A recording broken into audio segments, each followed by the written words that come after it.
ঠাকুরগাঁওয়ে চালান ছাড়া ট্রাক ভর্তি ৩৮০ বস্তা ডিএপি সার পরিবহনের সময় জব্দ করেছে জেলা প্রশাসন। এ ঘটনায় ট্রাকের চালক ও হেলপারকে ১৩,০০০ টাকা জরিমানা করা হয়েছে।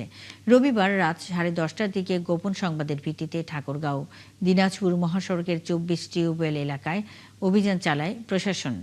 এ সময় ভাওলার হাট থেকে দিনাজপুরগামী একটি ট্রাকে তল্লাশি চালিয়ে ৩৮০ বস্তা ডিএপি সার উদ্ধার করা হয়। পরে সারসহ ট্রাকটি সদর উপজেলা পরিষদে নিয়ে যাওয়া হয়।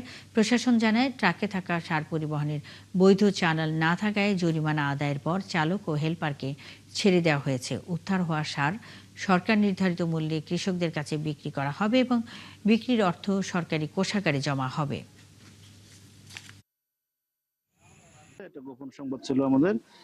তারই প্রেক্ষিতে ঠাকুরগাঁ সদর থানার পুলিশের দল এবং সঙ্গে ওসি সাহেব ছিলেন, ওনারা অনেক হেল্প করেছেন। উনি ওসি সাহেব নিজে গিয়ে এটাকে প্রথমে আটক করে। এরপর